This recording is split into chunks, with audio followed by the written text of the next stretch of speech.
Hey everyone, Glenn Sanford here, founder and CEO of eXp Realty and host of the Expansion Podcast, where we talk about personal and professional development here at eXp Realty. And today, I'm excited to talk with Torey Carrick and Jeff Anderson. They're mega icon team leaders out of Long Beach, California.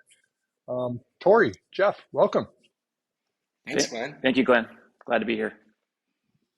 Thanks for being here. So, you guys have been in the business. I think Jeff maybe 20 years, Torey 12 years. Been at a few different brokerages. I think you both had leadership positions in over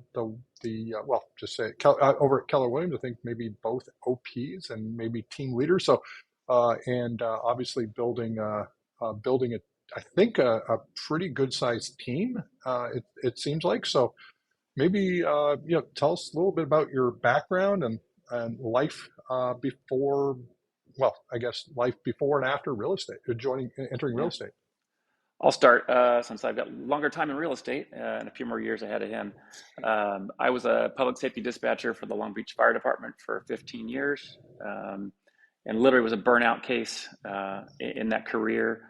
And through purchasing our first home, was exposed to the real estate transaction and the real estate business, and was lucky enough to break in to working with our realtors as their unlicensed assistants. So that was like getting into the business 20 some odd years ago. And the funny part about that is it was our move from Southern California back to the Midwest, Indianapolis, for the company that I was working with, a large pharmaceutical-based company. And in that transition, when Jeff started working with Kate and Kurt Flock, a fantastic husband-wife team, we said to each other, this is really cool. I think we should do real estate at some point. When I retire, we'll go into real estate together. Well, fast forward, we had moved back to Southern California. Jeff had transitioned his real estate practice here.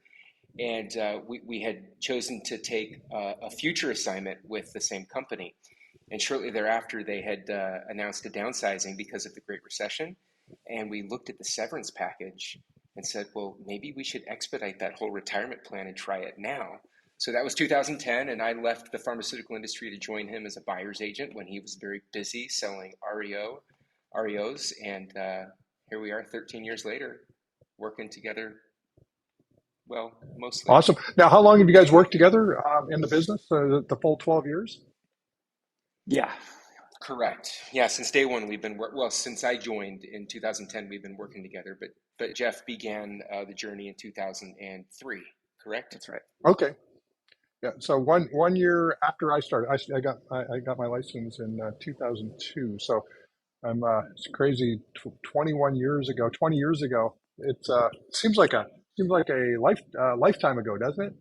It sure does. I always think things were a little bit different then. Yeah. It's you're probably still using the book. Did you remember did you guys were you guys using the book still? I did not use the book. MLS, was pretty new at that point. Followed by Zillow pretty quickly thereafter when I got in the business. Okay. So you're fortunate. We had a year or two of the book, and then we had those totem maps or those maps that we had to use that had the quadrants of where a property was. Did you guys have that? Didn't have that. No, thank goodness. Oh, wow, you were like a very modern. I was like, yeah, it was very okay. Tell me edge. you used a physical key to open up the lockbox. No, we did use an electronic key. Yeah, sorry, Glenn. Okay, Southern California obviously had Washington State beat on all of that because I had to suffer through all that for a few years. But anyway, I digressed. But fun to kind of compare there. So, what ultimately? How long have you guys been with eXp now? So we just had our second anniversary, May 1st. Okay, awesome. And then I'm assuming you icon two years in a row. We did, yes. Okay, awesome. Well, and what's your team look like? I think you've got a good sized team. Yeah, right now we're running, I think, 26 or 27 agents and a support staff of 5. And we're in the middle of upsizing our team by recruiting pretty heavily right now. Yeah, we Okay. really believe that the path forward for our team in this current market is growth. And so, like Jeff said, we're really focused on growing the size of our team. Okay. Excellent. Now, um, you've got, it looks like just in production wise, it looks like you're on a path to actually outproduce 2022 production. Is that where you guys are seeing as well? That is correct. Yeah, we're going to outproduce that, and that's the goal. Okay. Is we need to up our production. Awesome. So, what ultimately, stood out relative to EXP? Obviously, you've looked at a number of different models over the years, and here's where you're building your business presently. What ultimately attracted you over here? Yeah, it's funny. I've always been a geek of the business and bounced around through brokerages where we always thought we would have the leverage and support we needed to build a big business. Our former brokerage, we were doing the expansion model with, so we had at one point almost 60 agents. We were in 18 different offices, which were all franchise offices. And in California, that means you had to have 18 brokers, 18 logos, 18 sets of SOPs. And at the end of the day, when we finally were kind of tired of the drama and the complexity of that, we really took a deep dive in EXP and realized, wow, we'd have one broker for the whole state of California. We could be anywhere we want to be in the state of California and beyond. And we quickly noticed that that was obviously a much more streamlined platform for us to build our team and business on. Um, Well, and on top of that, there was bona fide cost savings for our team members. So not only did it simplify our business, but it helped save our team members a significant amount of money. So for us, it was a real simple no-brainer. so the decision was reduced complexity and a streamlined platform for our team to be under one brokerage, one broker, the Department of Real Estate. That was a huge deal for us. Right. And then And the and you cost mentioned, I savings to think, our team members. oh yeah, for sure. Now, and I It was think I around heard two you hundred say thousand something bucks. to, oh, that's huge. That's the cost savings to run the team. Correct. For our team members. Really, for us, Oh, it for really your team members. didn't matter so much. But for our team agents, some of them were paying a full cap in market centers, up to $35,000 each. Okay. Um, wow. No, and did I hear that you were in 18 different market centers? 18 different market centers all throughout Southern California. Oh, wow. So you And can and imagine the complexity that comes with that. well, I ran six. So before there was even a term for expansion, I would actually ran six teams simultaneously inside of KW. And so I was doing expansion before there was ever a term for it. So this was 2004 through 2007. And so I was, Bellingham, Washington, Seattle, Portland, Las Vegas, Long Beach, California. We actually had a team in Long Beach, ironically, back in the day. I forget what Oh, our wow. website address was. We were Phoenix, Arizona, um, Las Vegas, and Nashville, Tennessee. So I think that's actually more than six, but I mentioned Long Beach only. But normally I don't mention that one because it was a fairly small team, but it was we were in all those markets, plus another couple little ones as well. Bandon, Oregon, which is only because an agent moved from Portland to Bandon, Oregon. We decided to set up a team there, but we uh, we were kind of a glutton for punishment, and we were into a lot of brain damages. Obviously, you guys were as well. So. We were too, and I think that's the reason when you look at the EXP model and you just see how simplified everything gets and how cost effective the model is, it becomes really a no-brainer on making the move. Because you can take that energy that you had to invest in navigating all of those offices and actually pour that energy back into your business. It just really leapfrogged the whole organization. Awesome. Now, this is a really and curious sort of conversation piece. So you've got agents throughout um, Orange County, LA County as well. I mean, Southern We California, had is that the? Riverside, San Bernardino, Ventura County. We're pretty spread out. Okay. This was prior. Right now, we're much more centralized to the Long Beach market. So of course, we've got agents that support areas surrounding Long Beach, but we're very Long Beach centric at this moment. Okay. Is your goal to expand and sort of revisit the whole sort of, we'll call it the expansion model? I think we are. I think the way we did it prior, it was messy and expensive, and I think our culture got a little out of whack during our massive and very quick growth. And the one thing I think we learned from that experience was truly keeping the culture of our team, which is we're very tight knit, family oriented, and so keeping that under control. So when we do expand again, having the right who in that location that can keep and maintain our company culture is critically important versus just hiring some agent who can go into production Right. and sell houses, but maybe doesn't really fit the mold of our culture. Well, and I think a really big learning from that experience also was that Jeff and I, to use a KW term, were seventh level. So we were both leading market centers and were not in our business daily. And as a result, our culture suffered because we really need to be the leaders to keep the culture. And so what we've learned from that experience is now we're solely focused on our business. We don't have competing interests, and we can ensure that we keep the culture as we expand. Oh, awesome. No, it's a great overview. So I'll give you a little bit of my take.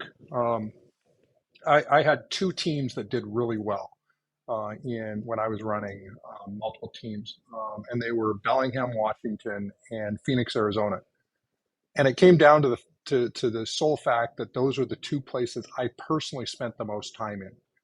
I had Mm. team leaders in Nashville, Seattle, which was only 2 hours away or an hour and a half away, but an hour and a half is actually a pain to go to, to do on a regular basis and stay engaged. And so one of the things that I talked about this whole idea of distributing leadership and being able to sort of work with everyone from anywhere on, uh, it's well, work with anyone on anything from anywhere at any time. And so that was kind of my four A's. And I think that, if you were approaching expansion in a way that's actually scalable, you also have to sort of fundamentally ask yourself, how do we stay connected as an organization, as a team, even if we're geographically distributed? And that becomes almost the, the, the thing you have to solve in order to actually make expansion work. It's actually the reason why we set up EXP the way that we did. We have no physical offices for the company.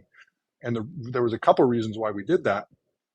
We did it, one, I couldn't afford offices in 2009, so there is always that. But the second part was that if we had offices sort of at we'll call it corporate, and all the other staff and or agents were out remote to that, then there would always be a disconnect between corporate and the field. And so one of the things that we said, hey, we need to be entirely virtual as a leadership team in order to support the entire distributed organization at large. And that was the only way to be scalable. I'm sure this kind of resonates in terms of just your decision-making matrix in sort of what you experienced. But for us, that was paramount, and we learned that because of just running distributed teams in the past and sort of seeing sort of those things kind of go back and forth. And that was such an aha when you shared it because that's certainly been our experience. We feel the cohesion and the culture across the organization at EXP, but I didn't connect those dots until you just shared that piece. It's because of the virtual platform and the ability to connect to leadership and support from wherever you are, that it really ensures that the culture is consistent and there is no divide. I hadn't pieced that together, and that's been our learning in this journey as well. And so it's neat to see that we're really aligned there. Awesome. Yeah, and I think that's the thing. You don't know what you don't know until you go through it. And then after that, there are opportunities potentially to reinvent the playbook. And I think about the idea that, downturn for us, 2008, 2009 was a blessing because it actually gave us an opportunity to reevaluate the playbook and Mm-hmm. say, okay, based on everything we've learned to date, how can we adopt something that could scale. So, and I think that's something any team, especially, if you guys end up wanting to go back to the expansion route, I think it's the type of decision-making matrix that you want to sort of put your team through to ultimately figure out, everything from, what's your unique selling proposition? How do you create, a franchisable service model, no matter where agents are serving clients, et cetera, et cetera. You want to kind of go through all of those sorts of questions and answers to kind of build your unique way of expansion. Because I don't think there's one right way. There's one right way for you. There's one right way for me, et cetera. True. Very true. And I think what's been really neat that we've discovered through our journey at EXP and also through the pandemic is virtual technology and connection that we didn't leverage before. So the ability to really bridge gaps through tech is very different now than it was for us prior to the pandemic. And we experience that every day in EXP. So should we choose to expand beyond our close geographical locations, we now have tools that we've experienced through EXP and the pandemic that we hadn't experienced otherwise. Awesome. So now, what you guys obviously got a good team. What's your primary lead gen strategy? It's we do a lot of online lead generation, whether it's working with listing distributors. We do pay-per-click, Facebook ads, Zillow. We do geographic farming, and then also working our sphere of influence is a big one as well. But I'd say compared to most teams of our scale, it seems like internet lead gen is something that we do at a really high level. One thing that I see that's consistent among all large teams is a fairly large amount of inbound lead gen, and whether it be Zillow or PPC or social or what have you, there's I think the idea is in order to scale a large team, you need to be able to aggregate a similar style of inbound leads. And the best way still today, and I was an online lead gen guy, but the best way even today is still online, filling that funnel with new leads. Who do you use from a list, like a third party lead source? Third-party lead source, we've got Referral Exchange, we have HomeLight, Top Agent Network, and those will also bring us a good amount of leads. Okay, awesome.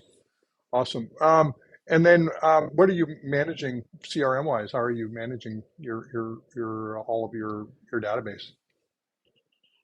We switched over to Follow Up Boss last year, and we're really loving that system. Great platform, great integrations.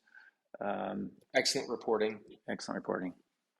Okay, excellent. No, well, I've heard great things about Follow Up Boss, and I haven't used it myself, but I'm gonna have to dig in because it comes up so often as the CRM of choice for a lot of top teams. The last question before we break, if there was one piece of advice you could give to EXP agents, what would it be? Mine is I always tell agents, get a coach or a very, very good mentor. When our last brokerage, we had some pretty lofty goals about team building, and we hired a coach who'd done just that, built a large team, and she took us from a 4-person team. We at least quadrupled it, and our business quadrupled.